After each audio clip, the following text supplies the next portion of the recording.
This is impossible. Counselor Voller slammed her fist on the obsidian table, her voice reverberating through the stunned Galactic Council chamber. The humans have hidden an armada of 800,000 supercarriers under our very noses.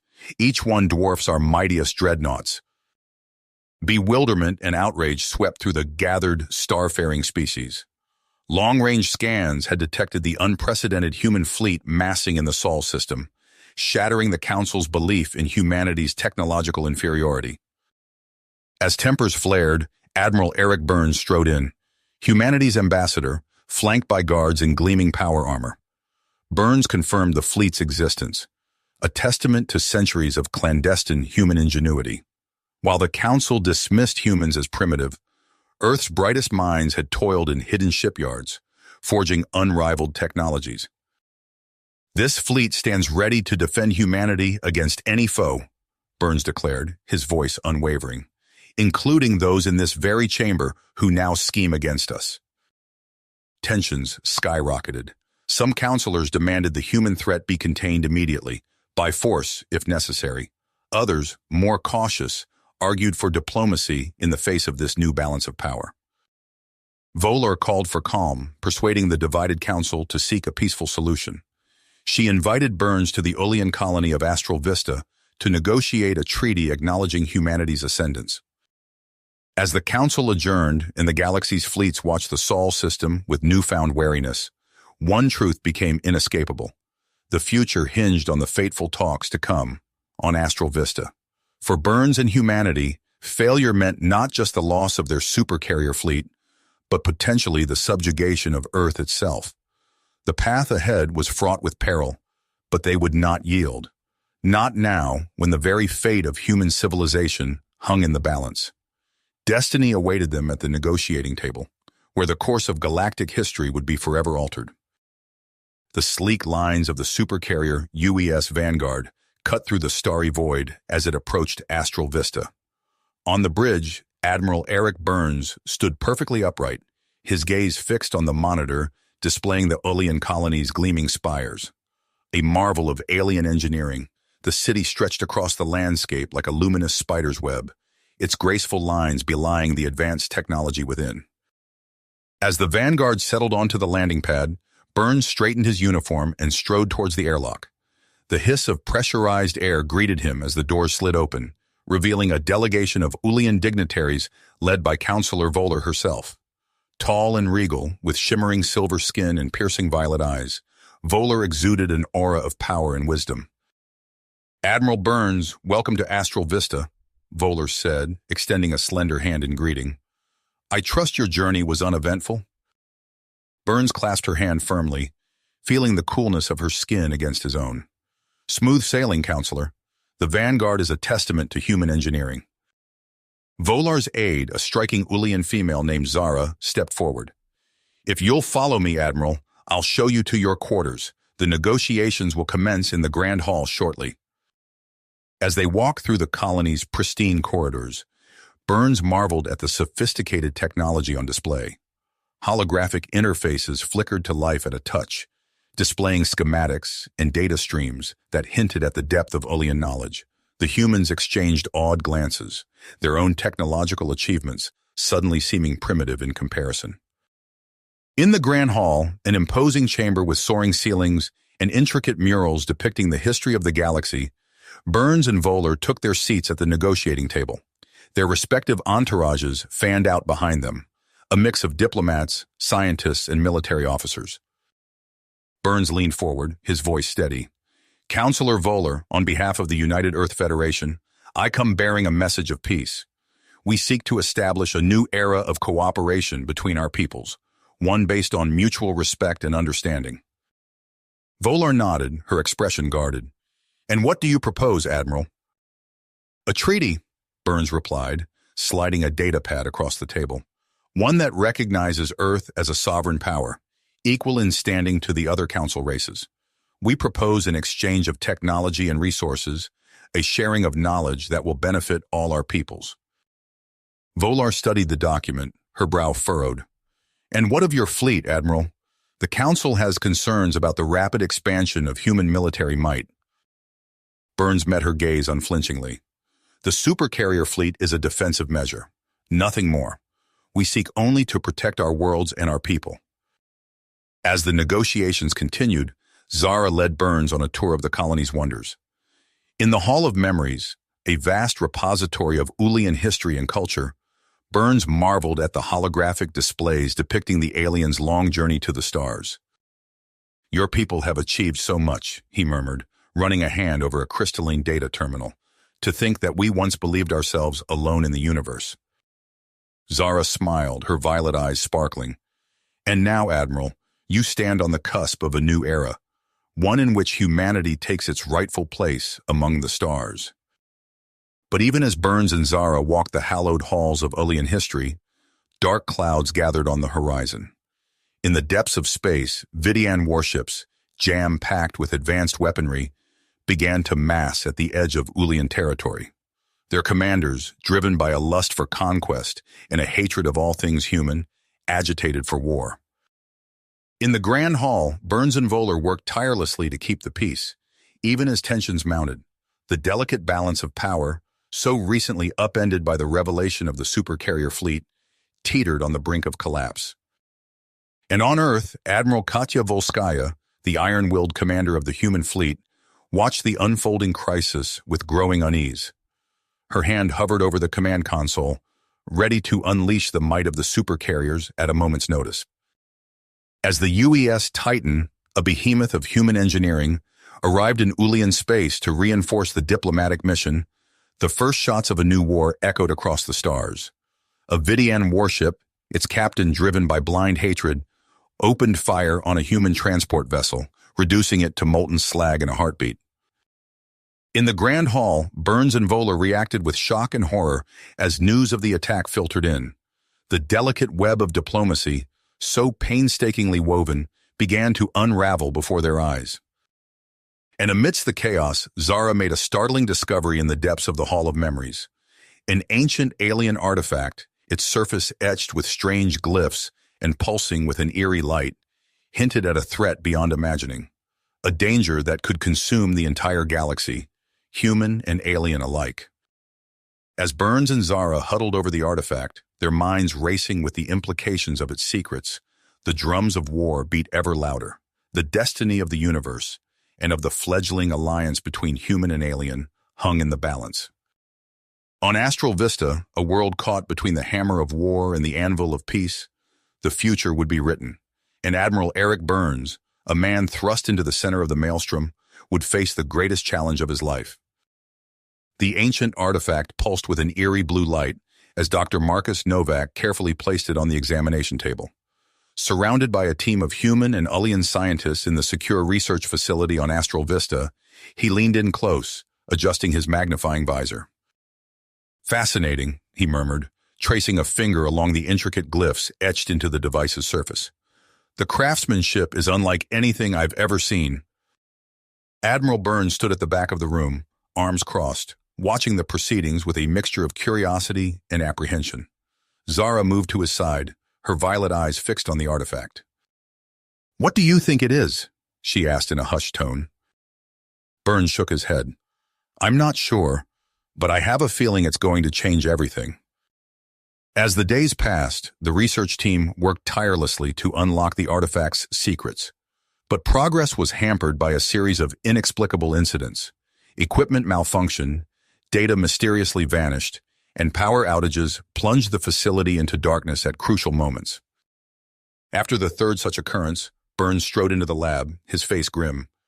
"Dr. Novak, a word!" The scientist followed Burns into a small side room. "Admiral, these setbacks are severely impeding our work," Novak said, frustration evident in his voice. "It's not just setbacks," Burns replied, lowering his voice. "I believe we're dealing with sabotage. Vidian agents, most likely." Novak's eyes widened. "But how? The security here is—" "Clearly not as foolproof as we thought," Burns cut him off. "I'm doubling the guard and implementing new security protocols. We need to crack this thing before our enemies do." As Burns tightened security on Astral Vista, events in the Sol system took a dire turn. Admiral Katya Volskaya stood on the bridge of the UES Prometheus, flagship of Earth's supercarrier fleet, her piercing stare fixed on the holographic display before her. "Confirm that report," she ordered, her voice sharp. Captain Marcus Reeves, displayed on the interface, nodded gravely. "Confirmed, Admiral. Our intelligence is solid. The Vidian warlord Krax is amassing a strike force. Their target is Earth, and their goal is the destruction of our fleet." Volskaya's eyes sharp. "They mean to catch us in dock. Not on my watch." She turned to her communications officer. "Signal all ships. Red alert. Prepare for immediate deployment." Back on Astral Vista, Dr. Novak's team finally achieved a breakthrough. The scientist burst into Burns' office, his eyes wild with excitement and fear. "It's a warning," he gasped, struggling to catch his breath. "The artifact, it's a beacon left by an ancient civilization. They were wiped out by something called the Vashari." Burns leaned forward, his brow furrowed. "The Vashari?" Novak nodded, his face pale. "An extragalactic species of unimaginable power. They don't just conquer worlds, Admiral. They consume entire galaxies." Before Burns could respond, alarms blared throughout the colony. The distinctive whine of energy weapons filled the air, followed by explosions and screams. "We're under attack!" Zara shouted, bursting into the room. "Vidian infiltrators! They're after the artifact!" Burns sprang into action, drawing his sidearm. "Novak, grab the beacon. We're getting out of here." The trio raced through the corridors of the research facility, ducking energy blasts and pushing through panicked crowds. They reached a maintenance hatch just as a group of Vidian soldiers, disguised in Ulian security uniforms, rounded the corner. "In here!" Zara cried, wrenching open the hatch. They tumbled into the dark tunnel beyond, the sounds of pursuit echoing behind them. As Burns, Zara, and Novak navigated the labyrinthine tunnels beneath Astral Vista, battle raged in orbit above. The UES Titan and its battle group engaged the Vidian warships in a furious exchange of fire. Energy beams lanced across the void, and explosions blossomed like deadly flowers against the backdrop of stars. On the Titan's bridge, Lieutenant Commander Alex Prescott strapped himself into the cockpit of his sleek Raptor fighter. "Raptor Squadron, form up on me," he ordered over the comm. "We're going to give these Vidian bastards a fight they won't forget." The human fighters streaked from the Titan's launch bays, weaving through the chaos of battle. Prescott led his squadron in a daring attack run on a Vidian cruiser, their missiles finding weak points in the alien vessel's shields. As the space battle raged, Captain Reeves and his rapid response force raced to intercept the Vidian fleet bound for Earth. Outnumbered and outgunned, Reeves knew their only hope lay in using the environment to their advantage. "All ships, this is Captain Reeves," he broadcast to his fleet. "We're going to lead these Vidian scum into the Jovian asteroid field. Use the rocks for cover and hit-and-run tactics. We just need to buy time for the main fleet to mobilize." The human ships plunged into the dense field of tumbling asteroids, the Vidians in hot pursuit. Reeves's strategy paid off as the smaller, more agile human vessels darted between the massive rocks, unleashing volleys of fire before disappearing again. Frustrated by their inability to bring their superior firepower to bear, the Vidians launched swarms of attack drones. The robotic hunters filled the asteroid field, searching for the elusive human ships. "Evasive maneuvers," Reeves shouted as a cluster of drones bore down on his command ship. "All weapons, fire at will." The battle devolved into a deadly game of cat and mouse, with human ingenuity and courage pitted against Vidian technology and numbers. On Astral Vista, Burns, Zara, and Novak emerged from the tunnels into the colony's main plaza. They linked up with a group of Ulian security forces, their silver armor gleaming in the artificial daylight. "The artifact," Burns panted, gesturing to the device clutched in the Novak's arms. "It's activated, sending out some kind of signal." Zara's eyes widened in realization. "It's calling the Vashari. They'll come for us all." Burns looked from Zara to the Ulian security chief, his expression grim but determined. "Then we need to stand together. Human, Ulian, even the Vidians. It's the only way we'll survive what's coming." As if in response to his words, a massive holographic display flickered to life above the plaza. Counselor Volar's face appeared, her expression grave. "People of Astral Vista, Our long-range sensors have detected an anomaly at the edge of our galaxy. An unknown force of immense power approaches. We stand at the precipice of a new era, one that will require unity in the face of an unprecedented threat. Burns turned to Zara and Novak, his eyes hardened. We need to get this information to Earth, to the Council. The Vashari are coming, and we're going to need every ship, every weapon, every mind working together if we're going to have a chance. As Burns spoke, the artifact in Novak's arms pulsed with renewed intensity, its glow casting eerie shadows across their faces. The warning beacon's message was clear. Time was running out, and the greatest challenge humanity and its newfound allies had ever faced loomed on the horizon. The artifact's pulsing intensified, casting an otherworldly glow across the faces of Burns, Zara, and Novak. Burns's comm unit crackled to life, Counselor Volar's voice cutting through the eerie silence. Admiral Burns, we've confirmed the artifact's warning. The Vashari threat is real and imminent. We must act now. Burns nodded grimly. Agreed. We need to put aside our differences and unite against this common enemy. Within hours, Burns and Volar had hammered out the framework for a temporary ceasefire. The Admiral wasted no time contacting Admiral Volskaya, his voice tense as he relayed the situation. Katya, stand down from the Vidian engagement. Recall the Supercarrier fleet to Astral Vista immediately. We're initiating a full defensive mobilization. Volskaya's response was clipped and professional. Understood, Eric. We're en route. In the Jupiter asteroid field, Captain Reeves's battered ships disengaged from the Vidians, just as Volskaya's recall order came through. His voice rang out over the fleet's comm channels. All ships disengage and set course for Astral Vista. Maximum speed. As Reeves's fleet limped away, the Vidian splinter faction regrouped, their anger palpable even across the vast distances of space. On Astral Vista, the colony transformed into a hive of frantic activity. Human and Ulian engineers worked side by side, poring over the artifact's data on the Vashari. Dr. Novak led the research efforts, his eyes bloodshot from lack of sleep. They're not just conquerors, he explained to a gathered group of military and scientific leaders. The Vashari are a cybernetic hive mind, stripping entire star systems bare to fuel their endless expansion. Holograms flickered to life, showing the Vashari armada, millions of self-replicating robotic drones swarming around a central command nexus. Admiral Volskaya arrived at Astral Vista as the briefing concluded. Her resolute expression swept the room before settling on Burns. We need to merge our fleets, combine our firepower with the Council race's defensive tech. Burns nodded in agreement. Counselor Volar and I have already discussed it. We're calling it Task Force Overlord. As word spread of the alliance, other council members pledged their support. Even the Vidians, faced with the data on the Vashari's destructive capabilities, reluctantly agreed to join. Only Krax and his splinter faction remained defiant. Volskaya took command of Overlord, with Burns as her strategic advisor and Zara as the Ulian liaison. Dr. Novak headed up Xenotech research, while Lieutenant Commander Prescott found himself in charge of the Joint Fighter Wings. The new task force underwent brutal training exercises, pushing the limits of both their technology and their bodies. Human pilots learned to interface with Ulian neural networks, while Vidian gunners adapted to the raw power of Earth's weaponry.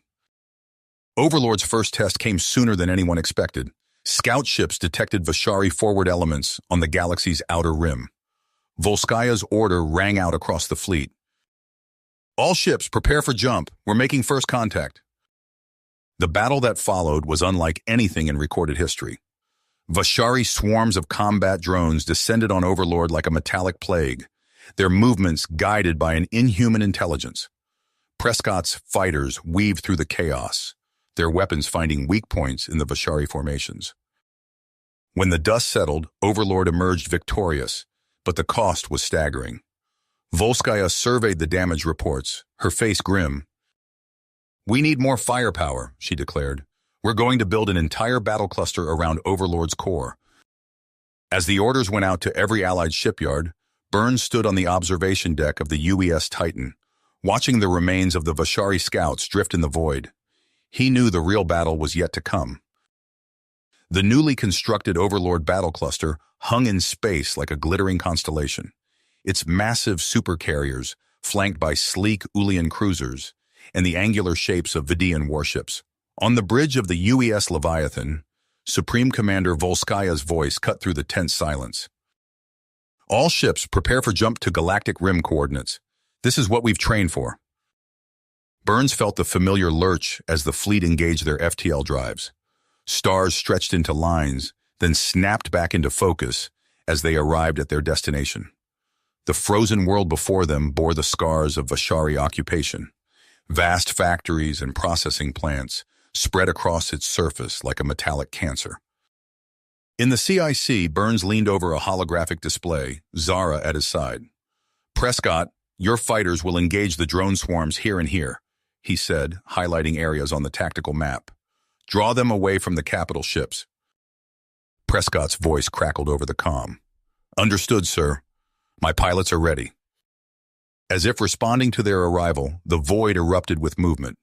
Millions of Vashari drones poured from the planet's surface and orbital structures, a seething mass of destruction bearing down on the Allied fleet.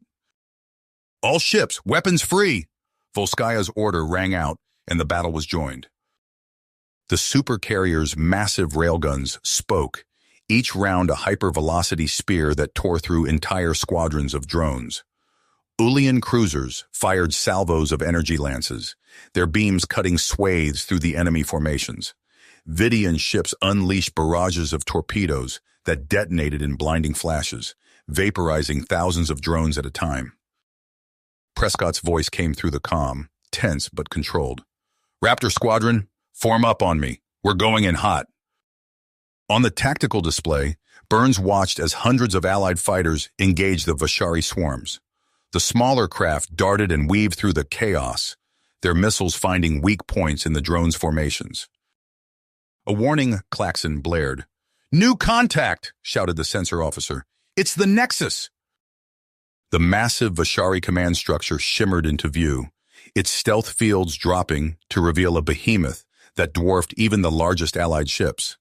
Its surface bristled with weapons, and swarms of drones poured from its launch bays. "All carriers, concentrate fire on the Nexus," Volskaya ordered. "Use Novak's data to target shield weak points." The Allied fleet surged forward, their weapons blazing. The Leviathan shuddered as its spinal particle lance fired, the beams striking the Nexus's shields in an explosion of light and energy. For a moment, it seemed as if they might break through. Then the Nexus responded, unleashing a barrage of anti-proton beams that sliced through space. Allied ships' shields flared and failed under the assault. A massive explosion lit up the tactical display.